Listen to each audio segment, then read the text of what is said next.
When Ben Needham went missing 20 years ago, DNA profiling was in its infancy, and his family wasn't asked by Greek police at the time to hand over any of his clothes or possessions. But South Yorkshire Police knew there was one piece of evidence which would give an indisputable key to his identity. From the mid-1960s, babies across Europe and North America have been given the Guthrie test, a heel prick blood test used to identify errors in metabolism. Ben had this test when he was born at Boston Hospital in Lincolnshire, and it's been stored by the NHS ever since. South Yorkshire Police went to court to get that blood because Ben is over 18 and it wasn't possible to get his personal permission.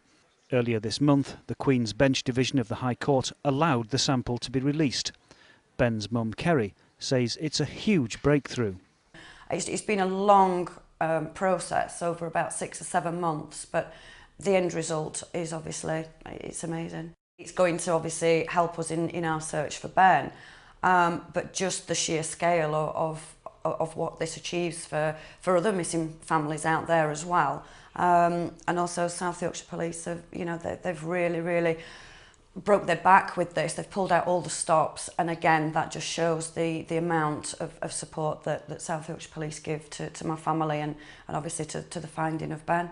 I think probably this is one of the first time any mother would probably wish that their child's committed an offence in whichever country that he's in, because obviously, if he has been in trouble with the police or been involved in an accident, Ben will flag up if his DNA is held by any of these authorities.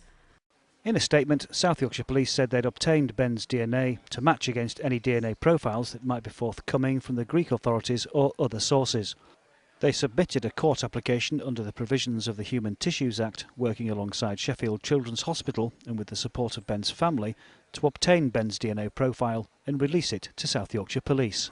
The Human Tissue Authority's own guidelines say that DNA from missing people can be granted under exceptional circumstances to relatives for medical reasons, but Calendar believes this is the first time permission has been granted to assist a police inquiry. As Kerry approaches another Christmas without Ben, her thoughts inevitably will be for the one missing member of her family.